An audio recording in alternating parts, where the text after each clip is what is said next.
নমস্কার বন্ধুরা, একটা গল্প বলি শোনো চ্যানেলে আপনাকে আবারও স্বাগত জানাই। আজকের উপস্থাপনায় আপনি শুনবেন শ্রদ্ধেয়া লেখিকা আশাপূর্ণা দেবী রচিত একটি ছোট গল্প, অপরাধ।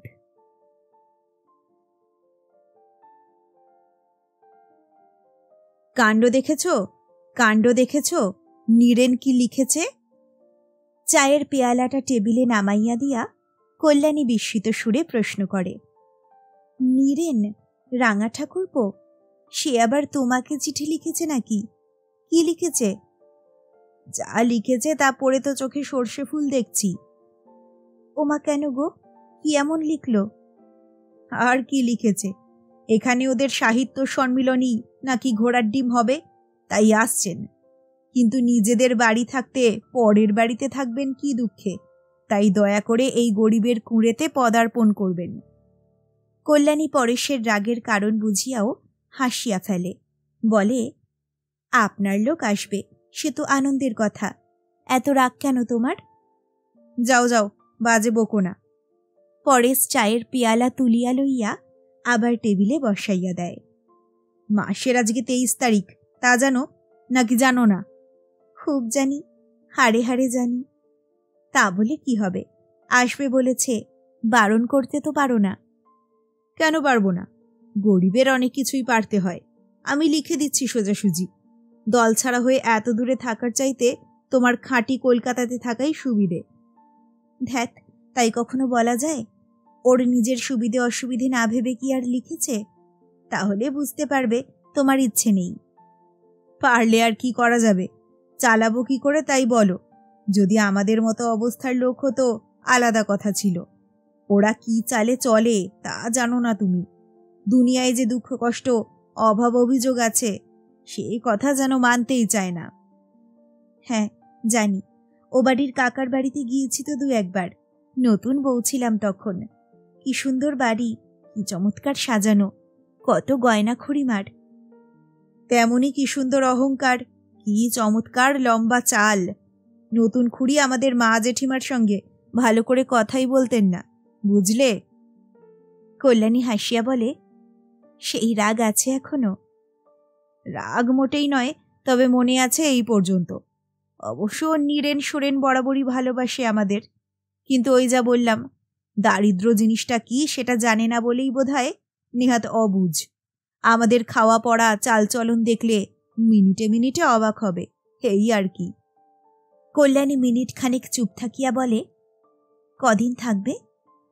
কে জানে কদিন, তবে সপ্তাহখানেকের কম কি আর।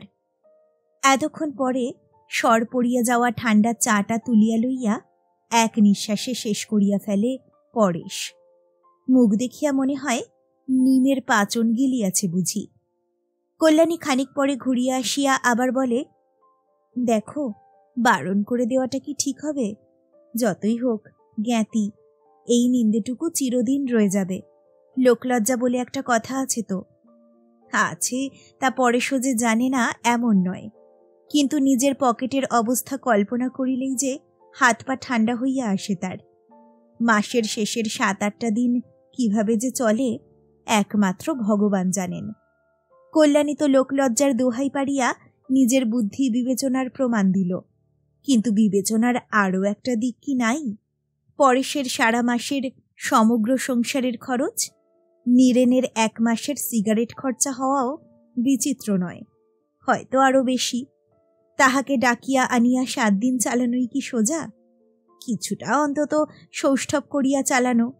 সৌষ্ঠব করিতে গেলে নিজেদের পরণ পরিচ্ছদ বিছানা বালিশ সবকিছুর উপরই সাময়িক একটু প্রলেপ লাগাইতে হয়। অতিথির জন্য আহার আয়োজনে যেটুকু বৈচিত্র্য বা আড়ম্বর, অতিথির সঙ্গে নিজেদেরও ভাগ পাইতে হয় তার। মাথার তেল দাঁতের মাজন হইতে শুরু করিয়া চায়ের পেয়ালা পিরিচ পর্যন্ত সবকিছুরই উপর হইতে দারিদ্র্যের জীর্ণ বিবর্ণতা দূর করিতে গেলে কোথায় গিয়া ডুবিতে হয় তার কি কোনো হিসেব আছে? আর যদি দৈন্যের চরম রূপকে গোপন করার চেষ্টা মাত্র না করিয়া ভিক্ষুকের বেশে দাঁড়াও, তো সে আলাদা কথা। হয়তো করুণার বশে উপহারের ছদ্মবেশ পড়াইয়া কিছু সাহায্য করিয়াও যাইতে পারে নীরেন। কিন্তু কেন? চক্ষু লজ্জা জিনিসটা কি এত প্রবল পরাক্রমশালী? কল্যাণীর তাই মত। পরেশই যে একেবারেই চোখের চামড়াহীন তাও তো নয়। অনেক ভাবিয়া চিন্তিয়াই সে এমন অভদ্রের মতো প্রস্তাবটা করিতে চাহিয়াছিল। কিন্তু আর কিন্তু ঘণ্টাখানেক ধরিয়া অনেক খসড়া অনেক মূষাবিদার পরে লাঠি বজায় রাখিয়া সাপ মারা কৌশল সম্বলিত একখানি চিঠি খাড়া করিয়া কলমটি সবে নামাইয়া কল্যাণীকে ডাক দিয়েছে পরেশ। হঠাৎ উঠোনের দরজার কাছে বহুদিন পূর্বে শ্রুত পরিচিত কণ্ঠটি বাজিয়া ওঠে। কই নতুন দা, খবর কি? বাড়িতে আহটা হতো। মুহূর্তের মধ্যে চিঠিখানা বিছানার তলায় চালান করিয়া দিয়া বিবর্ণ মুখে হাসি টানিয়া আনিতে আনিতে পরেশ ঘরের বাহিরে আসিয়া দাঁড়ায়। আরে তুমি আজকেই এসে পড়লে যে? এই তোমাকে চিঠি লিখতে বসেছিলাম। নীরেন পিছনের কুলিটার হাতে খুচরা পয়সা গনিয়া দিতে দিতে সহাস্যে বলে, কি লিখছিলে? ভাষা? যদিও তুমি আসিবে শুনিয়া যার পর নাই আনন্দিত হইলাম, কিন্তু ইত্যাদি অতএব। কুলিবাহিত চকচকে চামড়ার সুটকেসটা এবং নীরেনের গায়ের ঝকঝকে গরদের পাঞ্জাবিটার পানে চকিত দৃষ্টি ফেলিয়া পরেশ হো হো শব্দে হাসিয়া ওঠে। তাহা কেন, সোজাসুজি বলেই দিচ্ছিলাম, এসো না হে ভায়া, আমার এখানে জায়গা হবে না। তোমার বৌদি আবার নিজেদের নির্ভীত কুঞ্জে বাইরের লোকের ভিড় পছন্দ করেন না কিনা। যে সুরে বলা হয় কথাটা, তাতে অবশ্য সন্দেহ থাকে না যে সেটা নিতান্তই পরিহাস। বলা বাহুল্য, কল্যাণীও আসিয়া দাঁড়াইয়াছিল। মিথ্যা রাগের ভান দেখাইয়া বলিল, দেখেছ রাঙা ঠাকুরপো, দেখো খামোখা ভদ্রমহিলার নামে কিরকম করে মিথ্যে অপবাদ দেওয়া। মানহানির মামলা আনুন। বলিয়া উঠিয়া আসে নীরেন। কই ছেলে মেয়েদের দেখতে পাচ্ছি না যে? গেছে খেলা করতে, আসবে এখুনি। তারপর তোমার খবর কি?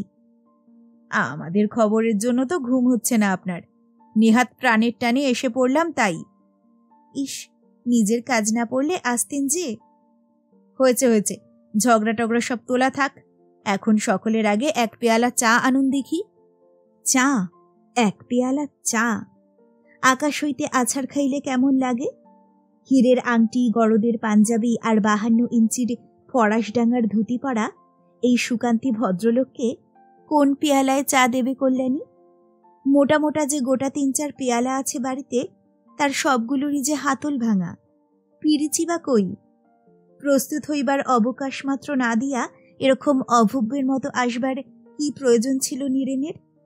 ছেলেমেয়েরা বেড়াইয়া ফিরবে এখুনি। সন্তুর পরনে কি আছে? নীল ডোরাকাটা সেই হাফ শার্টটা না? কলারটা কবে যেন ছিঁড়িয়া উধাও হইয়া গিয়াছে যার। মিনুর গায়ে কল্যাণীর কোন জন্মের পুরনো একখানা ভয়েল শাড়ি কাটা ফ্রক। পাশের বাড়ির লতিকার কাছ হইতে শ্বেত পাথরের মতো দেখতে সেই পিয়ালা একটা চাহিয়া আনা যায়। কিন্তু ছেলে মেয়েদের জামা জুতা, নিজের স্ত্রীহীন শাড়িখানাও কি কিছুই পীড়াদায়ক নয়?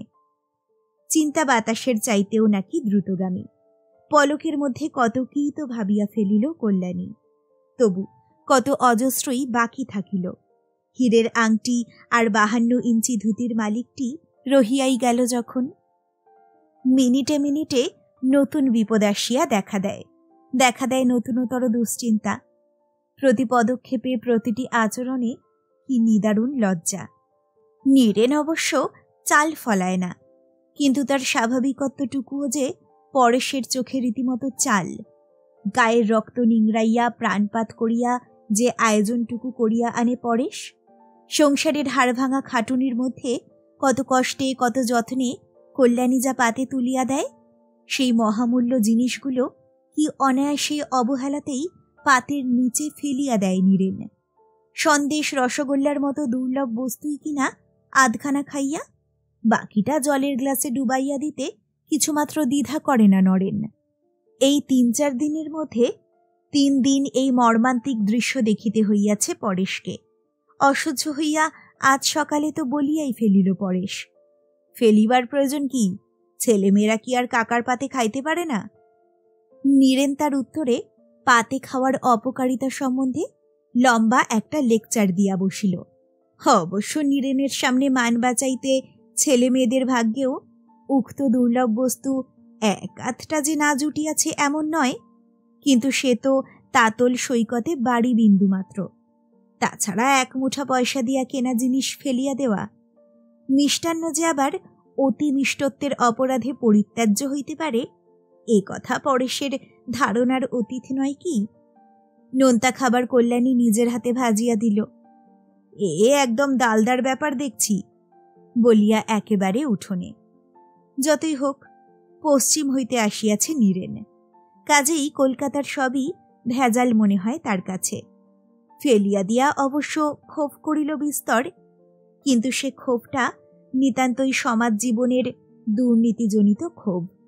খাইতে না পাওয়ার জন্য তো নয়ই, অপচয়ের জন্যেও নয়। 4 দিন পার হইয়াছে 4 বৎসরের দৈর্ঘ্য লইয়া। আরো 6 দিন নাকি থাকিতে হইবে নীরেনকে। সবে 26 তারিখ আজ, এখনো আরো কতগুলো দিন। এবারে আবার 31 মাস। সভ্য, সামাজিক আর চক্ষুলজ্জা সম্বলিত কল্যাণী এইমাত্র ফর্দ দিয়ে গেল বাজারের। লিখিবার মুখে যা খুশি লিখিয়াছে, নাকি মাথা টাথা খারাপ হয়ে গেল তার। শ্রাবণ মাস এখনো শেষ হয়নি, বলে কিনা ফুলকপি আর মটরশুঁটি, ইঁচড় আর সজনে ডাঁটাই বা নয় কেন তবে?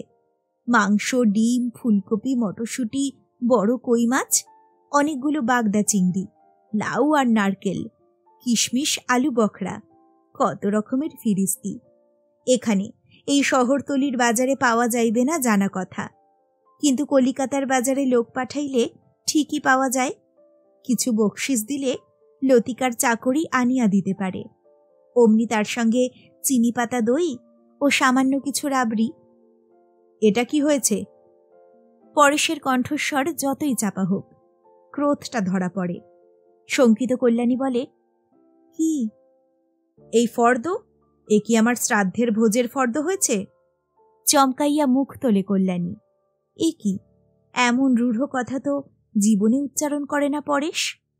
ম্লান মুখে বলে, কদিনই তো সোজাসুজি মাছ ভাত খাওয়ানো হলো, যাবার আগে 1-2 দিন একটু বিশেষ না করলে। সোজাসুজি মাছ ভাত করতেই এই 4 দিনে 13 টাকা ধার হয়েছে আমার, তা জানো? ধার মনে করলেই আমার মাথা খারাপ হয়ে যায়, আর একটি পয়সাও ধার করতে পারবো না, ব্যাস। কল্যাণী ছলছল চোখে বলে, আর এই যে রাঙা ঠাকুরপো, সন্তু মিনুকে কত টাকার খেলনা এনে দিল কলকাতা থেকে, ছবির বই দিল 3-4 খানা, কোনো না 20-25 টাকার জিনিস হবে। বেশিও হতে পারে বুঝলাম, কিন্তু আমার তাতে কি সাশ্রয় হলো? খেলনা বেচে তোমার কপি মটরশুঁটি আনা যাবে? ছলছল চোখের কোণ বাহিয়া 2 ফোঁটা জল গড়াইয়া পড়ে। কি ভয়ানক কটু কথা বলিতে শুরু করিয়াছে পরেশ। ও কেন বোঝে না কল্যাণীর এ আবদার শখের আবদার নয়, নিতান্তই সম্মান বজায় রাখার প্রশ্ন। কার সম্মান? পরেশেরই নয় কি? 5 টাকার ডাল ভাত খাইয়া নীরেন যদি 25 টাকার শোধ দিয়া যায়, খুব কি মুখ উজ্জ্বল হবে পরেশের? তবু খাওয়া দাওয়ার আয়োজনটা তেমন ভালো করিতে পারিলে, যত্ন আত্মীর ভাব বেশি দেখাইলে কিছুটা মান তো থাকে। কে জানে, হয়তো যাওয়ার আগে আরো কিছু দিয়া যাইতে পারে। তখন কোন মুখে মুখ দেখাইবে কল্যাণী? কল্যাণীকে? নীরেন তো তার বাপের বাড়ির দিকের কোনো লোক নয়। মান সম্মান যা কিছু সবই তো পরেশের, অথচ এই সাদা কথাটুকু কিছুতেই বুঝবে না পরেশ। ধার করা খুব খারাপ নিশ্চয়ই, কিন্তু নীরেন তো বারবার আসবে না। জীবনে আর কোনোদিনই হয়তো সুযোগ মিলবে না তার আত্মীয়তার, উপহারের শোধ দেবার। পরের মাসে না হয় আরো কষ্ট করে চালানো যাবে, এখনকার মতো তো মান রক্ষা হোক। কিন্তু না, পরেশ যেন বুনো ঘোড়ার মতো জেদ ধরিয়া বসিয়া আছে। অনেক তর্কের পরও ধার আর 1 পয়সাও করিতে রাজি হয় না সে। হ্যাঁ, ভালো দামি জিনিস আনিয়া দিবে না কেন? কল্যাণী দিক টাকা, যদি তেমন সঞ্চিত অর্থ তার থাকে কোথাও। হায় ভগবান, পরেশ কি জানে না কল্যাণীর কোথায় কি আছে? একটা ফুটো পয়সাই কি কল্যাণীর নিজের বলে তোলা আছে কোথাও? সোনা বলতে 1 ছিটে, তাই কি বজায় আছে?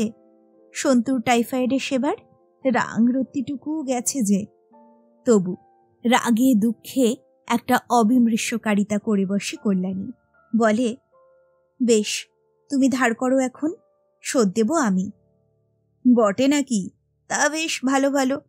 বেশি করে কিছু নাও না, বরং যাবার সময় নীরেনের বউ ছেলের নাম করে এক হাঁড়ি মিষ্টিও দেয়া যাবে 10 টাকা দিয়ে। কুটিল একটু হাসিয়া পরেশ ফর্দটা হাতে বাহির হইয়া যায়। কিছুক্ষণ পরে নীরেন আসে। যা ভয় করিয়াছে কল্যাণী, ঠিক তাই। কলিকাতা হইতে কল্যাণীর জন্য দামি একখানা শাড়ি আনিয়া হাজির করিয়াছে নীরেন। ছি ছি, এ কি কাণ্ড রাঙা ঠাকুরপো! না ভাই না, কখনো না।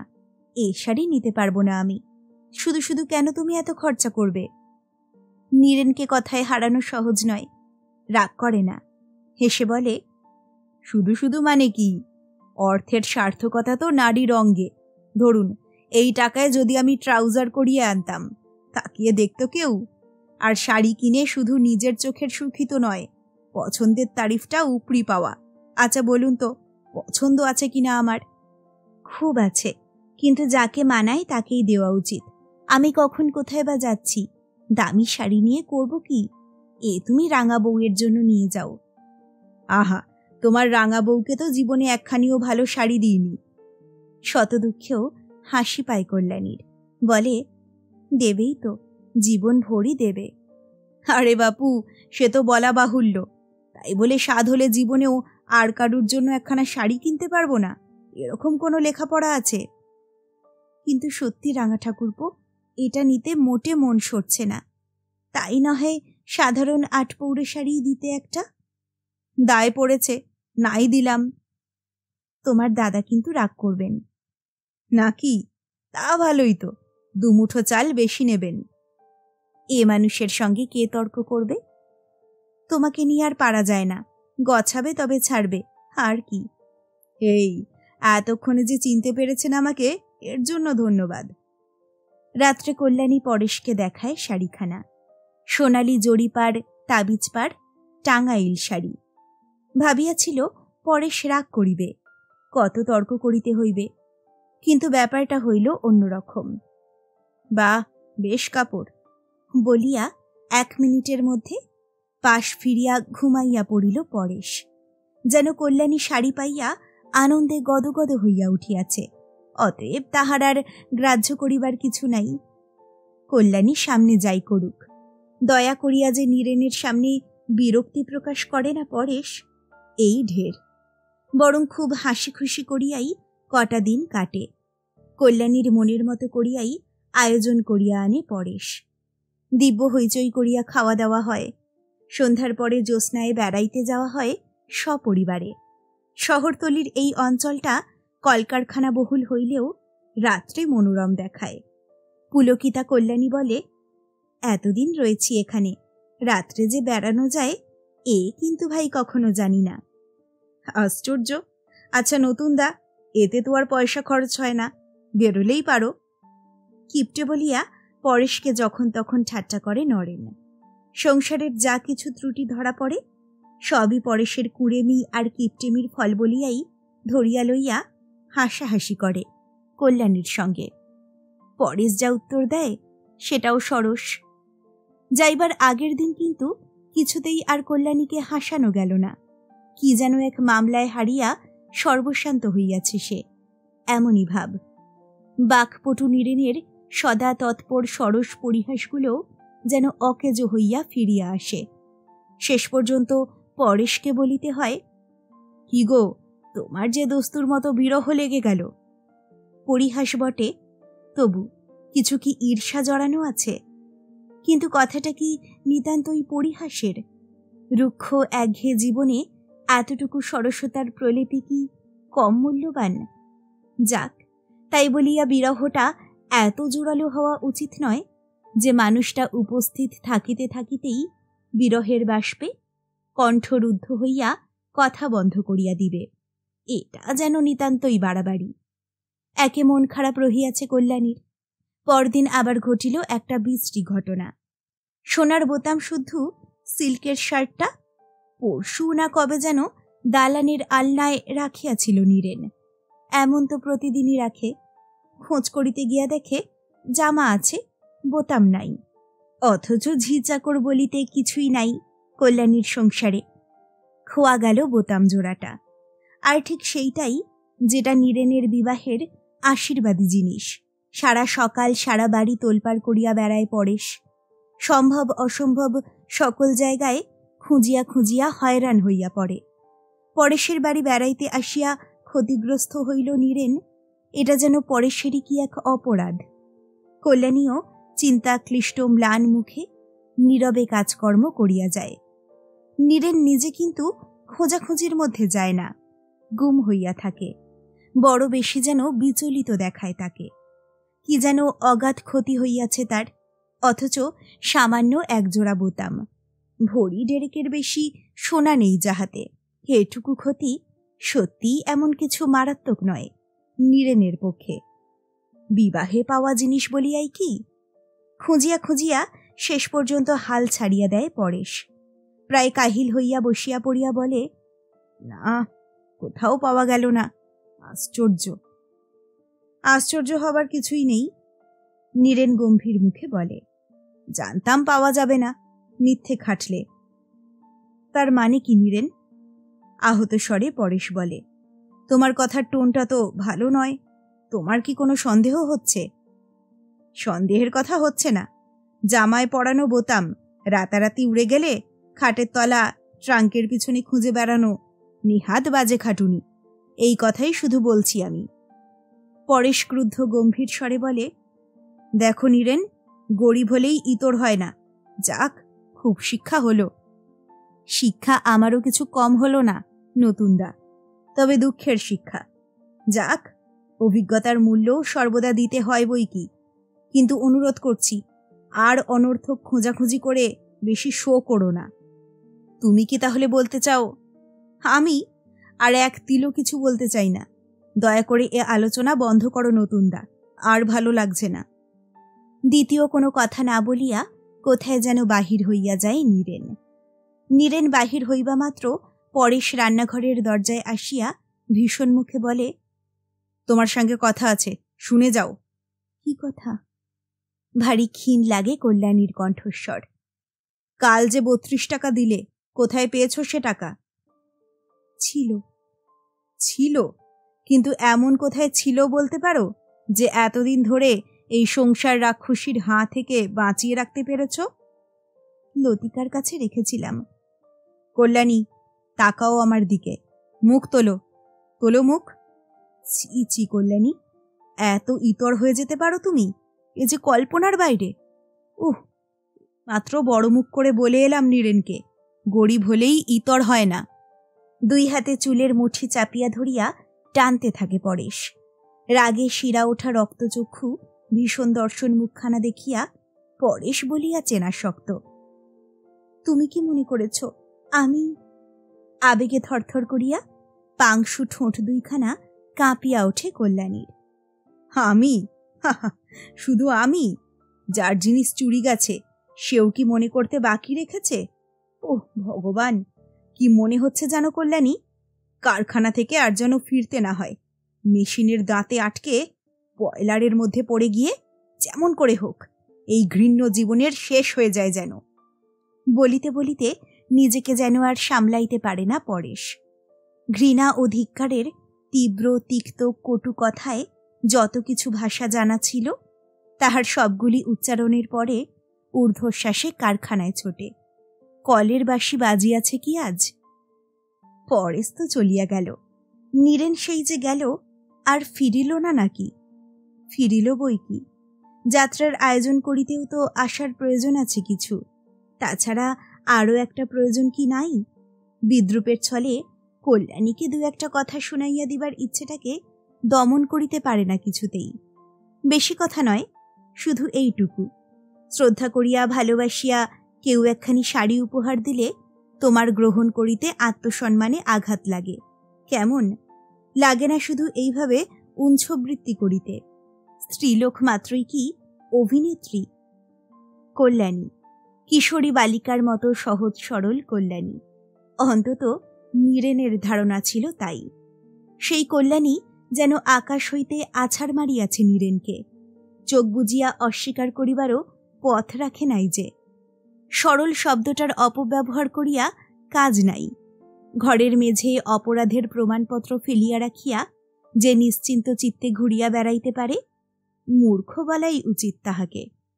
মূর্খ কল্যাণী রাতারাতি শ্যাকরা ডাকিয়া বোতাম জোড়াটা বিক্রয় করিয়া ফেলিবার মতো বুদ্ধি খরচ করিতে পারিল না শ্যাকরার হাতের লেখা রসিদটুকু লুকাইতে।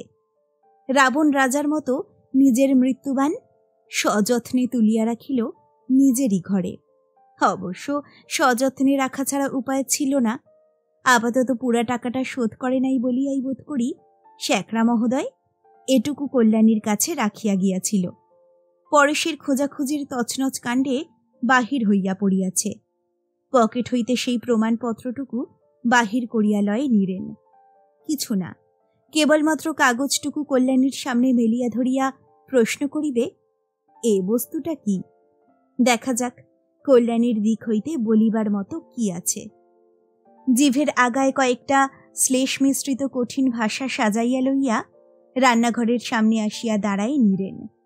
দাঁড়ায় না দাঁড়াইয়া পড়ে? কই, সেসব কথা কই। অতি বাকপটু নীরেনের বাক্য হরণ করিয়া লইল কে? শুনাইয়া দিবার মতো তীক্ষ্ণ ভাষা দূরে থাক, ডাকিবার মতো কণ্ঠস্বরও থাকে না যে। ঘরের বাহিরে দাঁড়াইয়া অমন নিষ্পলক দৃষ্টিতে তাকাইয়া থাকে কেন? ঘরের ভিতরে অবস্থিত ব্যক্তিটির মুখের পানে কি আছে? সে মুখে লজ্জা, অপমান, ভয়? হয়তো তাই, কিন্তু শুধুই কি তাই? মুখের ভাষা পাঠ করিবার মতো বিদ্যা আছে নীরেনের। না থাকিলে অতক্ষণ নির্নিমেষ দৃষ্টিতে চাহিয়া থাকে কেন? চাহিয়া চাহিয়া একসময় হঠাৎ হেঁট হইয়া একটা প্রণাম রাখে দরজার বাহিরে। জ্বলন্ত উনানের সামনে বসিয়া আছে কল্যাণী। এপাশ হইতে মুখের অর্ধাংশটুকুই দেখিতে পাওয়া যাইতেছে মাত্র। অর্ধাংশই বা কোথায়? আগুনের আভায় আলো ছায়ার খেলা। বিশীর্ণ গালের একটু কোণ, চোয়ালের হাড়ের একটা কঠিন রেখা, একটিমাত্র অবনমিত আঁখি পল্লব, রগের কাছ ঘেঁষা উড়ন্ত কয়গাছি রুক্ষ কেশ, এইটুকু। ইহার উপরেই কি লেখা রহিয়াছে কল্যাণীর সারা জীবনের ব্যর্থতার ইতিহাস, ধ্বংসের ইতিহাস? আঁকা রহিয়াছে নিরুপায় মনুষ্যত্বের গ্লানি। নীরেন পাঠোদ্ধার করিয়াছে সেই প্রস্তরীভূত অনুক্ত কাহিনীর। কিন্তু করিলেই বা কি? সভ্য সামাজিক মানুষ মাত্রই কি নিরুপায় নয়?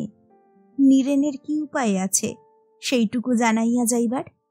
যেমন নিঃশব্দে আসিয়াছিল তেমনই নিঃশব্দে বাহির হইয়া যায় নীরেন, সুটকেসটা নিজের হাতে লইয়া। কুলি ডাকিয়া হইচই করিতেও ইচ্ছা হয় না যেন। শুনেছ কাণ্ড? নীরেন কি বলে গেল? কারখানা হইতে হৈ হৈ করিয়া বাড়ি ফেরে পরেশ। কল্যাণীকে ডাকিয়া বলে, আরে শোনো না চাই, দেখেছ বড়লোকের বড় কাণ্ড। জামার ইনসাইড পকেটে বোতাম পুড়ে রেখে বাবু রব তুলে দিলেন, চুরি গিয়াছে। আরে বাবা, ঝি নেই চাকর নেই বাড়িতে, চুরি অমনি গেলেই হলো। নিহাত আমি ভালো মানুষ, তাই এ যাত্রা তোড়ে গেলেন বাছাধন। অন্য লোকের পাল্লায় পড়লে আজ লাঠালাঠি হয়ে যেত। অবশ্য মিথ্যে বলবো না, ক্ষমাও চেয়ে গেল বিস্তর। স্টেশনে যাবার আগে দেখা করে গেল কিনা কারখানায় গিয়ে। সকালবেলার সেই সন্দেহের ভাবটা প্রকাশ করার দরুন খুবই মুষড়ে পড়েছে দেখলাম। বারবার করে ক্ষমা চেয়ে গেল। জুতো মেরে গরুদান আর কি। আপন খেয়ালে বকিয়া যায় পরেশ। কল্যাণীর নীরবতা লক্ষ্যই করে না, কিংবা ইচ্ছে করিয়াই করে না। নিজের কঠিন ব্যবহারের স্মৃতিটা ভুলাইয়া দিতে চায় কতগুলো মুখের কথা কহিয়া। লক্ষ্য করিলে দেখিতে পাইত, কিন্তু কি জানি পাইত কিনা। দেখিবার চোখ কি সকলের থাকে? সকলের কি ক্ষমতা থাকে মুখের ভাষা পাঠ করিবার? শেষ হল আশাপূর্ণা দেবী রচিত গল্প অপরাধ। গল্পটা আপনার কেমন লাগলো আমাকে অবশ্যই জানান কমেন্ট সেকশনে। খুব তাড়াতাড়ি ফিরে আসছি নতুন একটা গল্প নিয়ে। সকলে ভালো থাকুন, সুস্থ থাকুন। নমস্কার।